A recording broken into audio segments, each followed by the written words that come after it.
realmente iba pensando en el tema que me parece demasiado amplio, desde que me lo dijo Rafael, y realmente yo, quizás que no doy para más, pero yo realmente solo consigo ver aspectos muy pequeños de la industria en la que estoy trabajando.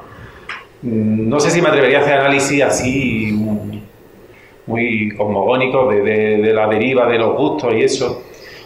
Yo puedo, por ejemplo, ver que realmente la gente que se compra los cómics, como os ha dicho en muchas ocasiones, pues realmente tiene una edad superior a la que tenía cuando lo empecé a comprar yo. De hecho, mi propia generación sigue comprando cómics. Y como se dice siempre, no se ve que haya habido ese recambio generacional que supondría la salud para el medio, ¿no? Precisamente porque quizás lo que ofrecía el cómic pues lo ofrecen ahora más medios, como se dice siempre, son muchos lugares comunes. Entonces, quizás más que a nivel generacional, yo veo que quizás el futuro del cómic de superhéroes es abrirse a otro tipo de público, como siempre se dice, el público femenino, o personas que nunca han leído cómics, interesadas personas con la historia, sin que sean a lo mejor fan del personaje, ¿no? Y claro, eso es una deriva que de hecho sería la lógica y por otro lado sería la conveniente para las editoriales y son las que ellos pues también piensan en promover. Y como al final nosotros como dibujantes, cuando trabajas para Marvel, digamos que estás metido en el plan editorial de esas empresas, pues digamos que el cambio que yo veo más es, más que ese recambio generacional, es directamente el ampliar el público. Ese es el cambio que yo puedo ver a cuando yo leía cómics. Yo, evidentemente, si Gaby veía un cambio, en mi caso, aún más. Es decir, cuando yo llegué a este mundo, los superhéroes le quedaban todavía en España casi 10 años por llegar. O sea, yo en Estados Unidos había llegado en el año 61, en agosto, en realidad, en noviembre con fecha de portada, es cuando salen los Cuatro Fantásticos número 1. Ya existían los superhéroes de C y todo eso, pero entendiendo la era moderna de Marvel.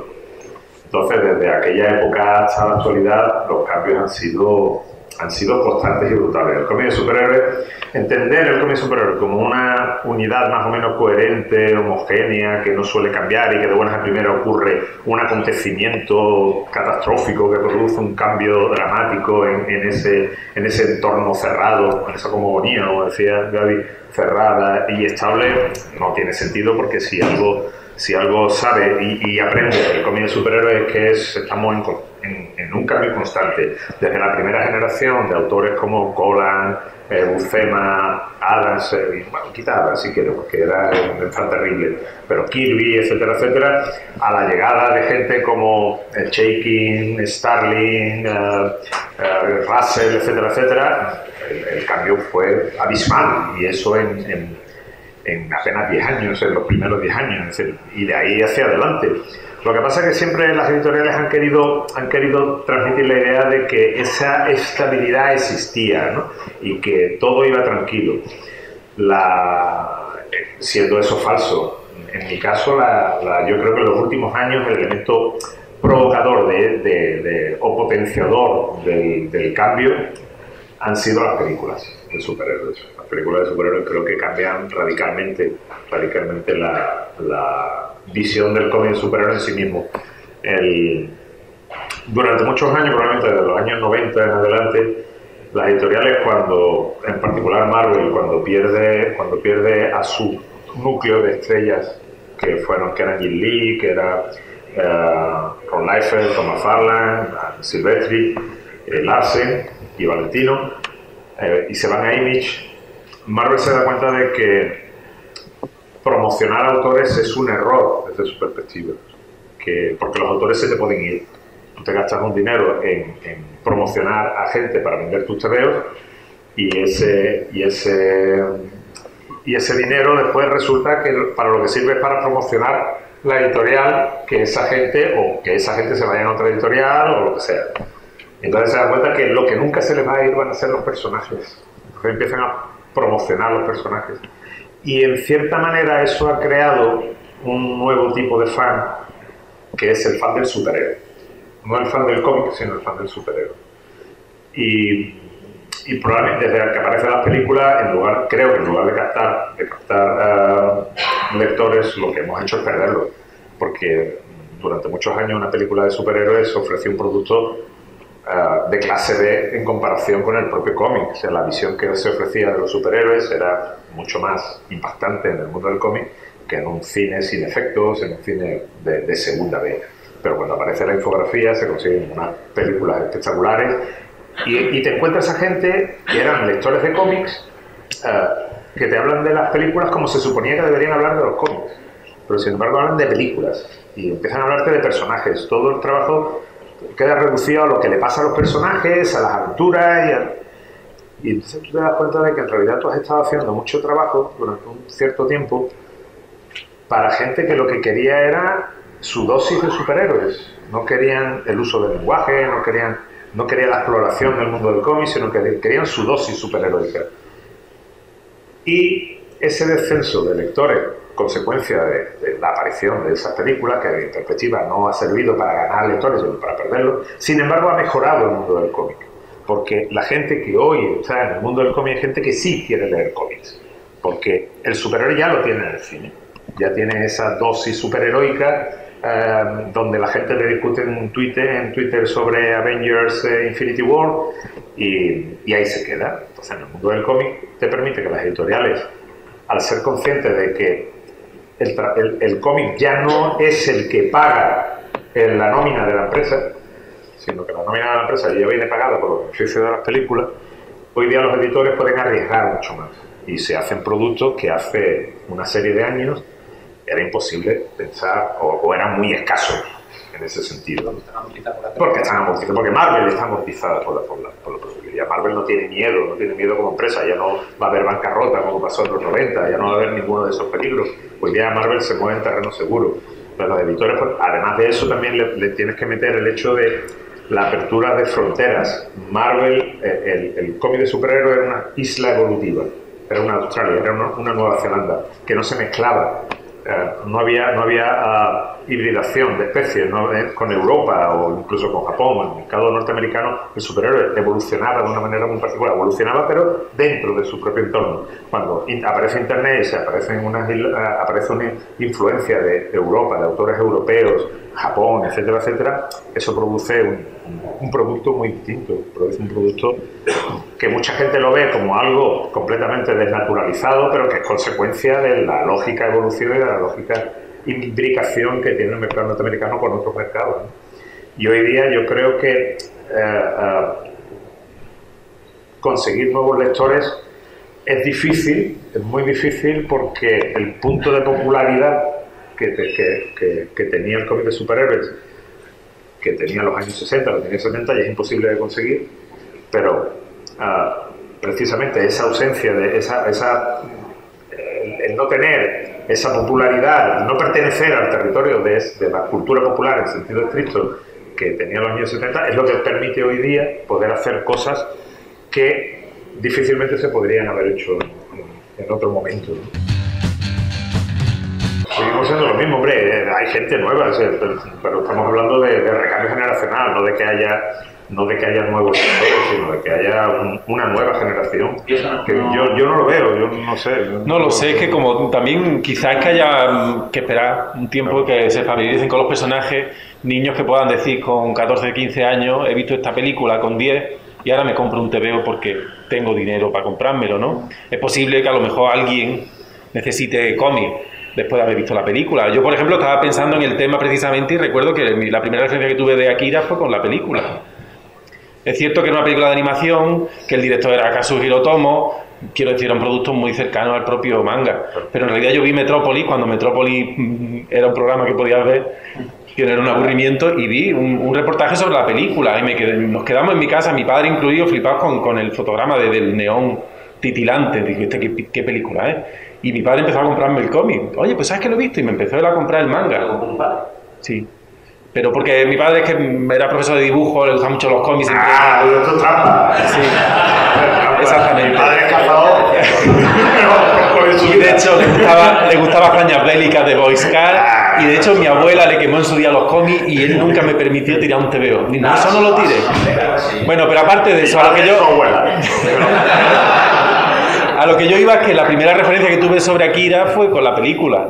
y luego yo ya compraba TVOs, pero en realidad si alguien conoce esos personajes, esa historia y consigue el problema con los cómics es que es un medio que es más difícil entrar, es como con la literatura, tú necesitas hacer más esfuerzo, eso por supuesto produce la recompensa de que te implican mucho más, es una actividad muchísimo menos pasiva que de una película que jugaban, bueno, en el videojuego te implicas también, pero digamos que hay más cosas hechas, el cómic necesita esa barrera de incluso descifrar, quiero decir, estamos muy acostumbrados a leer cómics, pero realmente para alguien que no lo haya leído nunca, no sé si será tan intuitivo. Y además, si eres superhéroe delante de una historia atrás, ¿no? Que comprender, que entender. Claro, entonces tú dices, bueno, me gusta el personaje, voy a meterme también en los cómics. Digamos que bueno, es un paso al que hay que añadir esfuerzo, pero quizás encontremos de aquí a 3 o 4 años, como digo, adolescentes que han crecido con las películas y buscan esos cómics. Eso no podemos saberlo. Yo creo que en principio ellos no han visto una correlación. Yo creo que ahora mismo, como tú has dicho en alguna ocasión, digamos que las editoriales son como graneros de ideas. Ideas baratísimas, porque es que son 80 TVO al mes, pagándonos a nosotros, que para ellos se vive muy bien dibujando de cómics, pero para ellos es calderilla en relación a lo que sacan con las mochilas, quiero decir. Es que no tiene ya ni con las películas, con lo que sacan con las estuches, sacan mucho más. Pero claro, son 80 TVO, con equipos creativos de dibujantes, guionistas y coloristas y rotulistas, ideas continuamente. Esos son tormentas de ideas baratísimas. Y luego tú te sacas Avengers, el Infinity War, con el trabajo destilado de Starling, de otros, y hace una película, claro, con ideas muy potentes, pero claro, eso es destilado de personas ahí mes tras mes, pero es muy barato para ellos. Por mucho que Marvel venda muchísimos TVO, en realidad la editorial, la oficina que son 4 cubículos, es una empresa muy pequeña, pero claro, una idea es como si tuviera, no sé, a 100 guionistas continuamente soltando ideas. Con que una de esas ideas se convierta en película, ya le han sacado rendimiento. Yo soy más escéptico que en el sentido de la búsqueda de los lectores, y de hecho, soy escéptico y me permito el lujo de derecho, me permito el derecho y el lujo de serlo, no por nada, sino porque si mañana desaparece el cómic de superhéroe, el mundo va a seguir hacia adelante y tampoco va a pasar nada. No somos el ombligo del mundo, ¿no? Que tiene que existir por fuerza. Yo la correlación esa la hago correlacionando elementos de otros medios, ¿no? Es decir, yo cuando se estrena una peli de James Bond no veo que la gente vaya en masa a comprar novelas de Ian Fleming. Y esa analogía la puedes hacer con otras muchas cosas, ¿no? Yo no creo que Marvel ahora mismo, no sé si quizás las películas bajan en popularidad de aquí a unos años y Marvel vuelve a tener que replantearse el tema de los cómics, pero yo creo que ahora mismo están más que tranquilos con sus películas y tampoco les importa demasiado el que los cómics. Hablo de Marvel, no estoy hablando de la editorial, sino estoy hablando de los señores que están arriba, ¿no? Los señores del dinero, ¿no? Eso lo que cuentan son los dólares que ganan y a ellos los beneficios que den una película comparado con los beneficios que podemos tener de la venta de todos los cómics del año, pues no hay calderilla, como decía. Es irrisorio, no tiene sentido. Entonces, bueno, pues ellos lo mantienen ahí, pues porque es una tormenta de ideas, evidentemente, decía Gabriel, porque es un mercado que existe, que en Estados Unidos es un mercado tradicional y que tiene su sitio. Marvel y DC siguen teniendo su nombre dentro siguen liderando ese mercado. Y de hecho, por ejemplo, eso también lo noto yo mucho con el tema de editores. Los editores hoy día no es gente... Marvel siempre se había nutrido de editores que eran fans. Y durante un tiempo, incluso en los años 70, el ser editor era un cargo que se conseguía después de tener una carrera más o menos consolidada en la industria. Es decir, Marvel tenía de editor en jefe a Mark Wolfman, a Gary Conway, a Roy Thomas, es decir, gente que se había curtido en la industria. Jim Shooter, por ejemplo, que entró con 13 años. Sin embargo, después aparecen editores que estaban interesados en el mundo del cómic, pero no necesariamente que tienen una carrera sólida, sino que le van haciendo de manera colateral. Y hoy día tienes editores que no conocen el mundo del cómic, que eres consciente de que no conocen el mundo del cómic. Porque hoy día para trabajar para Marvel significa conseguir en tu currículum ponga que trabajas para Marvel, y hoy día Marvel es un nombre, es una marca reconocida, y ya no necesariamente asociada al mundo de los TVOs, sino que eso además te reviste y que te da un cierto prestigio, ¿no? también eso implica lo que estábamos hablando antes, o lo que estaba yo hablando antes, es decir, que el producto ya no tiene esa conexión tradicional con el pasado, porque probablemente ya no tiene por qué tenerla. Con 4 o 5 toques que se den para que el aficionado clásico se sienta vinculado de una o de otra manera, con eso es más que suficiente, y ya se trabaja en una nueva dirección con unos personajes en posiciones completamente nuevas y distintas a las conocidas y separadas de las posiciones conocidas, que el punto de disparo ya está tan lejos que cualquier cambio que se haga tampoco va a ser significativo. Es que yo creo que el que se autodenomina fan clásico no va a estar contento nunca, Claro.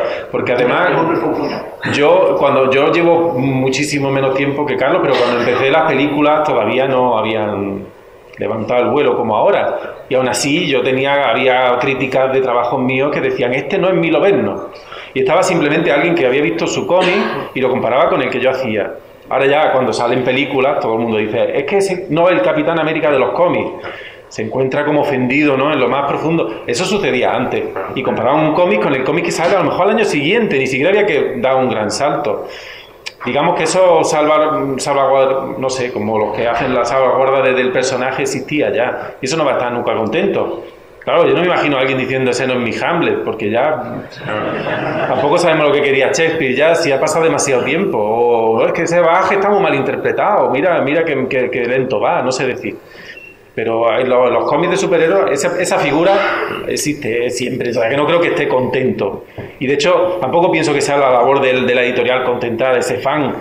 Quiero decir, o sea, yo la continuidad creo que hay que respetarla simplemente porque es como un respeto a la historia del personaje. La propia biografía. Claro, y de hecho yo cuando tenía que hacer flashbacks me encantaba ver como por ejemplo un personaje como Magneto, la propia Visión, yo tenía una historia dibujada de su vida, ¿no? Y cuando yo tenía que poner a Magneto de joven, pues me salían los rasgos más de Jack Kirby.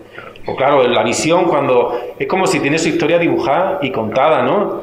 Claro, también te quedas con los hitos, ¿no? Quiero decir, yo no son los 40 años, quizás han surgido anécdotas que a lo mejor se quitan como del canon, pero quizás porque no tienen relevancia, no porque por tu propia decisión. Entonces, el hecho de yo poder ver la historia dibujada de un personaje del que estoy hablando, para mí eso le da una riqueza especial al personaje.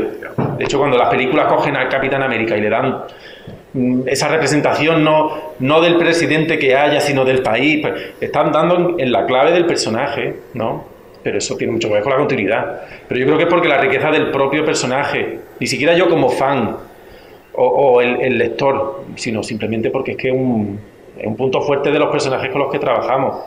En ningún caso por contentar a un lector, porque eso es muy mal camino. O sea, el contentar además no lo va a contentar nunca. Y yo, por ejemplo, con La Visión tuvimos críticas favorables de gente que les gustaba mucho La Visión, y a mí me sorprendió porque realmente digamos que de alguna forma destrozamos el personaje, y que la gente lo asumiera, pues bueno, es un extra, pero no era lo que estábamos intentando hacer realmente. Tampoco cargando el personaje, porque de hecho Tom King fue muy respetuoso con la continuidad, ¿no? Pero que ya digo que... Pero ni el fan acérrimo de superhéroes, ni cuando yo pintaba un cuadro, yo tampoco buscaba contentar al que le gustan los paisajes, porque siempre había uno que decía, es que este árbol le ha hecho poca hoja.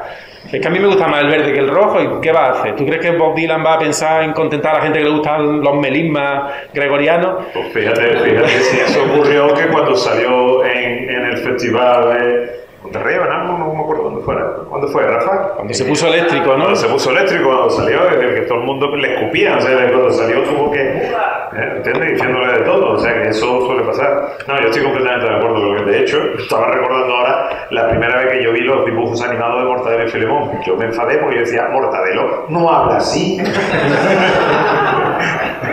Yo no había escuchado en mi vida hablar a Mortadelo, pero claro, en mi cabeza hablaba de otra manera. Probablemente en andaluz incluso, pero no hablaba así. A mí no me gustaba que cambiara de disfraz con una explosión. En los cómics no hacía falta. Claro. Hombre, yo estoy completamente de acuerdo con lo que ha dicho Gaby. Es así.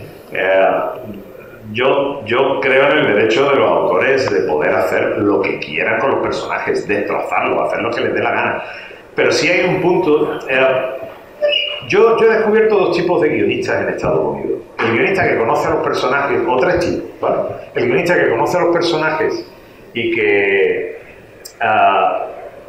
que no quiere cambiar nada, que quiere regurgitar todo aquello que había, que conoce, y eso, pero no solamente una enciclopedia, sino partiendo de ese conocimiento enciclopédico, siempre manejarlo todo con un cuidado, de manera que no se altere ni un pelo de la historia del personaje. Después, ese es uno. Después, los autores que a mí me gustan, que son aquellos que conocen la historia del personaje de una manera absoluta, pero que conociéndolo parten para llevar al personaje a lugares donde le puede dar la gana. Y el ejemplo máximo de esto, si quieres, es Alan Moore. O sea, Alan Moore, precisamente, para mí construyó la mejor historia de Green Lantern que yo jamás he leído, que es la historia de Campana de Soniel. O sea, tú no puedes hacer esa historia, que eran 6 páginas de nada, si tú no conoces al personaje con una profundidad absoluta y no conoces el concepto de los Green Lantern de esa manera. Y el tío allí en 6 puñeteras páginas me construye la mejor historia que yo jamás he leído. Y en La Cosa del Pantano te rompe todo lo conocido sobre Alex Holland y sobre Swamp Thing, te construye otra cosa completamente distinta y te abre una puerta del personaje, mete al personaje en una dirección que nadie podía imaginar. Y eso lo hace gracias al conocimiento que tenía Watchmen, por ejemplo, sin que Watchmen tenga en principio nada que ver. Watchmen, sabiendo que además que eran los personajes tradicionales de Blue Beetle, de Question y todo eso, cuando tú lees Watchmen y tú mentalmente colocas a esos personajes que ya existían en esa historia, te das cuenta de cómo ese guionista conoce a los personajes de esa manera y cómo es capaz de darle la vuelta, colocártelos en un entorno y sacar una historia desde dentro de los propios personajes. Y después que eso, probablemente, y a Tom King yo también lo incluyo en ese grupo de autores, porque es un tío que te coge Mr. Miracle, que te coge Omega Man, que te coge La Visión, y los conoces. Tú cuando estás leyendo las historias del personaje, eres consciente de que detrás del trabajo de ese guionista hay un conocimiento de la tradición del personaje, y eso ya lo legitima para llevar al personaje donde le dé la gana. Y después están los autores que no tienen ni idea de los personajes, que te hacen una historia y los personajes pasan por ahí. Y te das cuenta de que esa misma historia podía estar hecha en otra colección con otros personajes y funcionaría exactamente igual, porque los personajes, los productores son ajenos a esa historia. Y después esos guionistas no quiere decir que sean malos guionistas, sino precisamente lo contrario. Esos guionistas, cuando trabajan con sus conceptos, cuando trabajan en editoriales independientes que trabajan con sus historias, son capaces de hacer temas absolutas maravillas, ¿no? A mí los autores que más me interesan son precisamente ese segundo grupo, que te digo, gente como Tolkien, como Alan Moore, o Mark Millar, por ejemplo, es decir, gente que conoce, o Grant Morrison incluso, que conoce con una profundidad absoluta la tradición y la propia biografía de los personajes, y te la modifican y te la cambian de una manera absoluta. A mí los autores que todo lo dejan en su sitio y todo lo dejan de una manera estable, no te acaban llevando las colecciones a ningún lado. Hombre, yo creo que eso está en el ADN no ya de Marvel, sino de los estadounidenses. Son empresas que de hecho, lo positivo y también lo negativo, porque es que son muy dinámicas. Quiero decir, de hecho, la Marvel de ahora a la Marvel que yo empecé, que no empecé hace tanto, son diferentes. Incluso que cambie un editor, que haya un cambio en, no sé, en la película que ese año se ha llevado más dinero. Entonces, y más una editorial de cómics que, como digo, la maneja muy poca gente, tiene mucho margen de maniobra. Entonces pueden, no de un mes para otro, se hacen planes anuales, tienen posibilidad de cambio. Entonces yo creo que de alguna forma también, ser una empresa grande, como decía Carlos, también pueden asumir más riesgo. También tienen ellos una expresión que es tirar cosas a la pared a ver que se queda pegado. Quiero decir, ellos pueden permitirse el lujo de decir, vamos a probar con este dibujante, vamos a probar con esto, y ves qué pasa. Tampoco puede estar tan dirigido. Quiero decir, por ejemplo, Jodalcón de David Aja y Matt Fraction, el editor se tuvo que pelear, David Walker se tuvo que pelear con los editores para sacar esa serie, ¿no? Y al final salió bien. Pues ¿qué pasa? Que además venía también del Daredevil de Mark Waid, que ya había abierto un poco la veda también de los premios, de un poco más de prestigio, del trazo un poco más indie de Pablo Rivera y luego de Javier Rodríguez, ¿no? Entonces, de alguna forma también van probando un poco. Quiero decir, a ver si cuela. Quiero decir, lo que dijo Tom Brevoort de La Visión, salió la vez que Hércules dijo, estas series son muy buenas, qué pena que vayan a pasar desapercibidas. Entonces, ellos también tienen un margen, como digamos, pues el I+D, pues tienen un margen de riesgo. Que eso tenga que ver con cómo piensan que va el mercado, como tú comentas, de mayor inclusión, pues sí, es uno de los factores que se plantean, pero no creo que sea el único. No creo que sea todo totalmente caótico, porque esta gente hace estudios de mercado, pero tampoco pienso que sea tan deliberado. Y de alguna forma tienen la cintura para adaptarse a lo que van viendo, que va surgiendo, porque es que ya es que los dedos son muy fáciles, entre comillas, de hacer, somos equipos muy limitados. Quiero decir, si un guionista y un dibujante tienen conexión, ya sale un TVO especial. En una película son mucha gente, mucho dinero, mucho tiempo. Entonces, a mí, por ejemplo, si a mí me daba un guionista, si va bien, pues ya te ponen con ese guionista. Pueden ir variando sobre la marcha, ¿no? Entonces, esos cambios que comentas, pues claro, son parte de buscar más diversidad, de buscar nuevos públicos, porque al final lo que ellos quieren es vender más TVO, quiero decir. Entonces, para ellos es sencillo decir, vamos a probar con este dibujante, y si no sale bien, pues no pasa nada.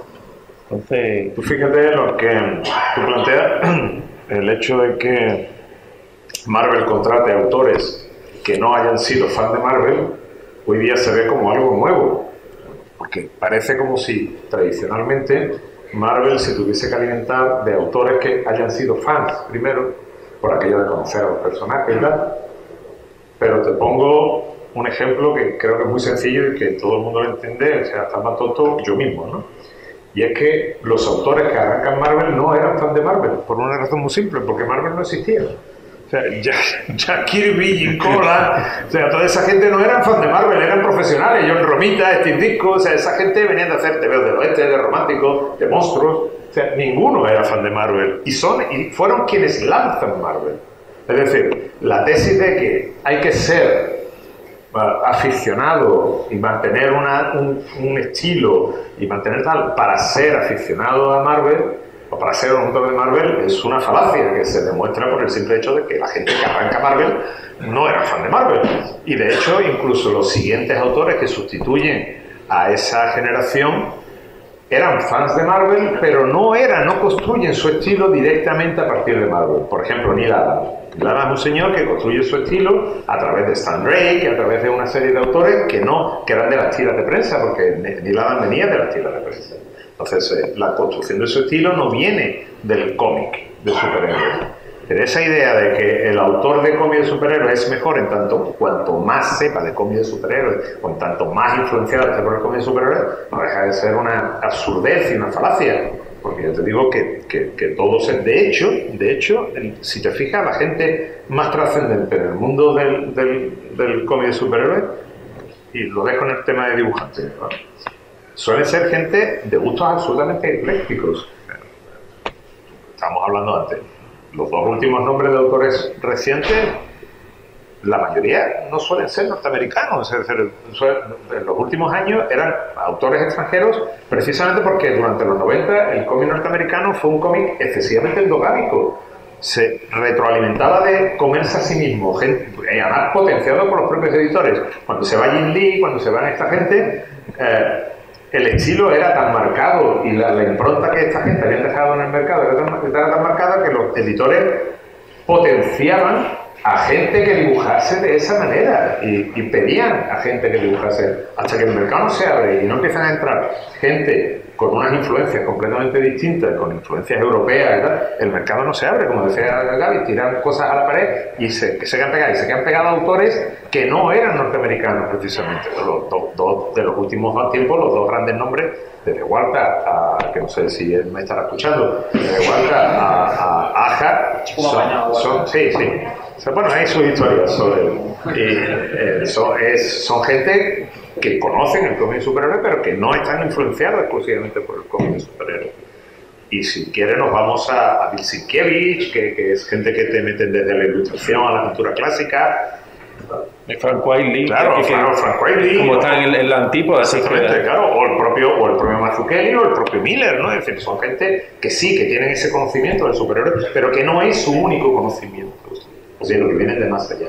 Entonces, el tener un conocimiento amplio, un conocimiento, es lo que realmente enriquece al mundo del superhéroe. Quedarse encerrado, querer alimentar al autor que ya está, al lector que ya está, ese lector que lo que quiere es recibir que en su mente hay un ideal de cómo hay que dibujar a tal personaje, y que si tú te apartas de ese ideal, ya eres un mal dibujante.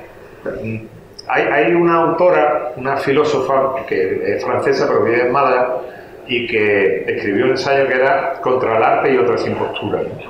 Decía que el término contra no era que atacar al arte, sino apoyado contra el arte, como te vayas contra una pared, ¿no? Entonces, decía que hay tres maneras de vincularte con una obra artística, que es la emotiva, la intelectual y la ideológica.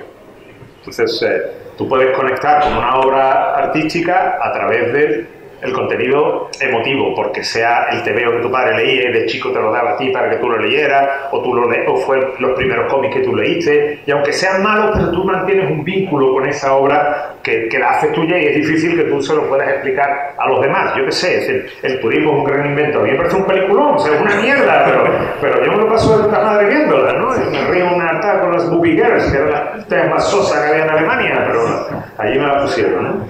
Entonces yo reconozco que intelectualmente y ideológicamente pues es una bazofia, pero tengo mi vínculo, ¿no? con esa película. Intelectualmente pues eres capaz de reconocer el lenguaje, el uso del lenguaje, de la técnica que se ha ampliado, el valor que tiene esa obra dentro de ese propio medio. Entonces bueno, pues y después el ideológico, es decir, que si tú eres muy de poder, te dice que échale más de puta madre, has dicho de tal, es cojonudo, ¿no? Porque ideológicamente estás conectado con eso, ¿no?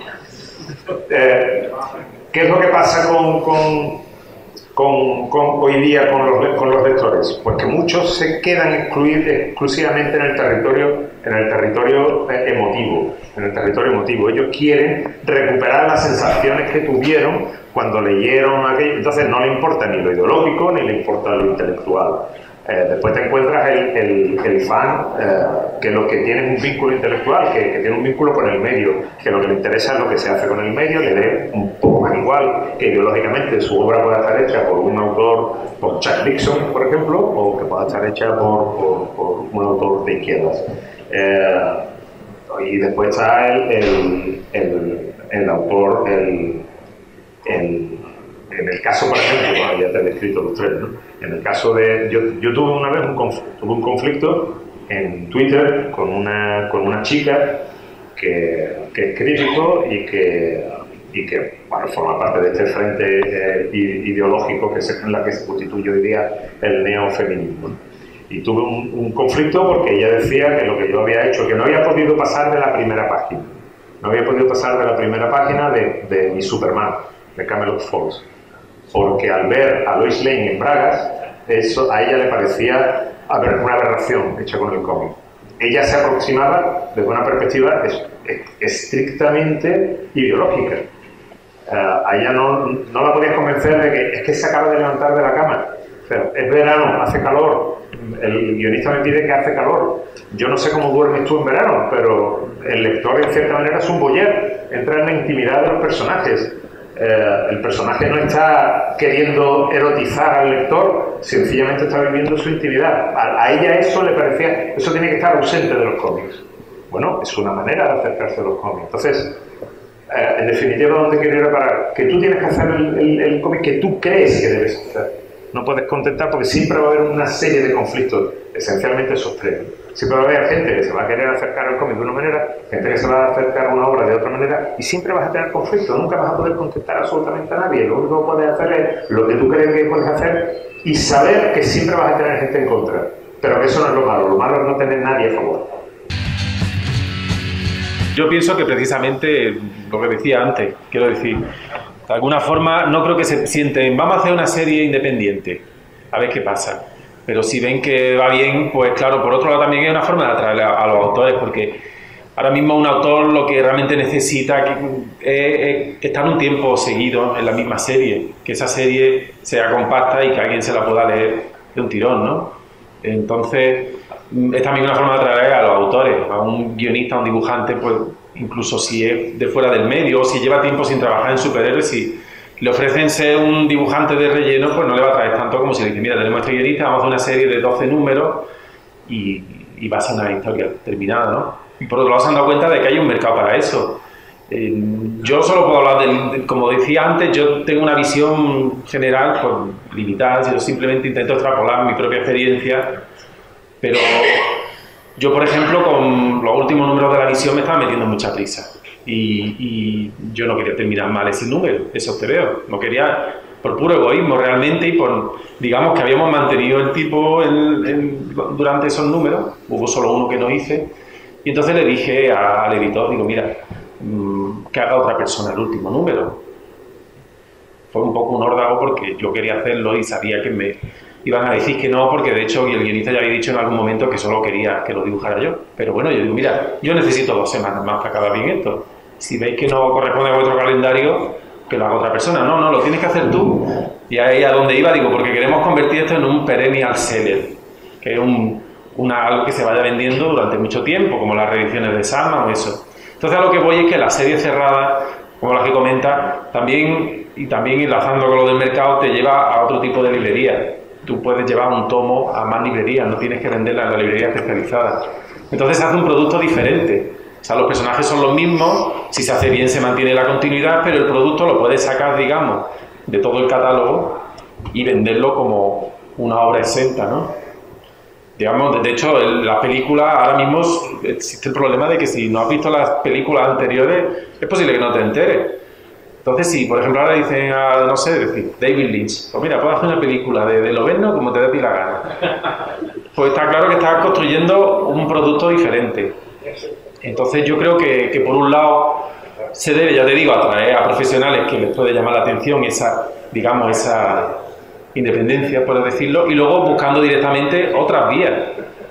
Como digo, si ven que el mercado al que estaban acostumbrados a dirigirse se colapsa, pues tenemos que buscar librerías de otro tipo. Si es que de hecho, Carlos lo ha comentado, que dice, claro, el cómic superhéroe no pasa nada, es que el cómic que más vende en América no es de superhéroes, es que los tebeos como este que ganó Leine, de la que se pone el aparato, es que hay tebeos que venden millones de ejemplares y no son de superhéroes. ¿Por qué? Pues porque Scholastic, que es una editorial de libros, pues ha hecho cómics y los tiene en su canal de distribución, tiene su público, gente que ve esos cómics en otros lados. Entonces, claro, si Marvel o DC consiguen meter un poco el pie en esos canales de distribución a través de obras que no solo que sean exentas, sino que ya la portada es diferente, que pueda atraer un público diferente, pues claro, es una opción que no pueden minusvalorar, ¿no? Yo, por ejemplo, nunca he firmado tantos cómics para mujeres como con La Visión. Y muchas de ellas me decían que nunca se habían leído un cómic de superhéroes. Había una abuela que me dice, mi abuela está leyéndose La Visión americana y me dice, y no ha prohibido en acción de gracia que le digamos nada porque no ha salido el segundo tomo. Claro, entonces dice, pues mira, pues ya no es cuestión de decir que aman el medio, que los editores realmente no son unos malvados, que solo los editores son gente que ama el medio muchísimo, y el medio no solo cómics de superhéroes, son personas, o sea, ellos muchas veces hacen cómics porque quieren hacer ese cómic, ¿no? Pero luego por otro lado es que quieren llegar a otro público, por ganar dinero, por mantener la industria, es de lo más lógico del mundo. Eso que de alguna forma aquí en España o en Europa quizás mezclar eso con el arte parece como un pecado. Allí se tiene muy asumido. Y por ganar dinero con lo que haces no eres un mercenario. Y si en ese caso es Ojo de Halcón, pues mira, me sobre hojuelas porque te veo que está jugando con el medio, pero ese TVO está dirigido a gente que no le dé vergüenza llevar un TVO de superhéroe. Pues si eso lo han pensado como estrategia de marketing, pues bienvenida, y David pudo hacer su TVO y plantar ahí. Entonces yo creo que no conozco todas las razones para que esas series se estén dando, pero creo que esas dos son, o sea, probablemente dos de ellas, vaya. De hecho, forma parte del propio funcionamiento de la industria y no es algo nuevo. Es decir, a mí lo que me llama la atención de todo esto es la etiqueta de nuevo con relación a hechos que yo vengo, acontecimientos que yo vengo conociendo desde que yo soy lector. Evidentemente, una editorial tiene una serie de productos principales que son los que le generan los beneficios, que son una serie de colecciones que ellos saben que tienen que tener una línea enfocada a la mayor atención del grueso de lectores, y que siendo eso lo que les da los beneficios, pueden arriesgarse en hacer otros productos que pueden ir destinados ni siquiera ya con la intención de venderse, sino con la intención de hacer algo distinto. O sea, ni siquiera experimentar para ver si funciona, sino sencillamente por el gusto de que un guionista o un dibujante o quien sea diga, oye, que me apetece hacer esto. En un momento determinado puede un editorial arriesgarse, un editor puede arriesgarse a querer hacer un producto asumiendo que no va a funcionar, pero quiere hacerlo por algún motivo. Estoy pensando ahora mismo en Steve Gerber y en Omega, el desconocido, que es un TVO que hace honor a su nombre, o sea, se llama Omega el Desconocido. Yo creo que la gran parte de la gente que está aquí, muy pocos lo conocerán, ¿no? Entonces, y Steve Gerber, por ejemplo, pasaba por ser un autor, un guionista muy particular, o sea, no era un guionista mayoritario. Él cuando hacía Defenders o hacía Defensores, que es la misma colección, el tratamiento que le daba a los personajes era absolutamente especial, un tratamiento que no tenía nada que ver con el tratamiento que otros autores mucho más tradicionales como Roy Thomas o incluso Steve Englehart, siendo Steve Englehart un tanto especial, podían dar a sus colecciones. La Howard the Duck o Defenders, que Defenders para mí siempre será la semilla de lo que después Grant Morrison hace con la Doom Patrol. Eso con Steve Gerber era una, ojo, yo no sé, he dicho ya Howard the Duck, incluso las colecciones de zombies y tal que hacía Gerber en aquella época, era un señor que pasaba por ser cualquier cosa menos el elemento que iba a vender que TVOs a cascoporro, sino que la editorial sabía que lo que él iba a hacer iba a ser un producto muy minoritario, pero sin embargo lo tenían ahí y ha funcionado consiguiendo esos objetivos durante muchísimos años, ¿no? El pasar que haya colecciones efímeras, que haya colecciones que duren poco, vuelvo a repetir, eso ha pasado siempre, eso ha ocurrido en Marvel y en DC, siempre, sobre todo en DC, que tenía mucho más fracasos que Marvel. Entonces, el entender que lo que pasa hoy, yo creo que eso sí responde a un cierto interés general de la industria por dar esa sensación de novedad, de que todo lo que ocurre en un momento determinado es exclusivo de ese momento.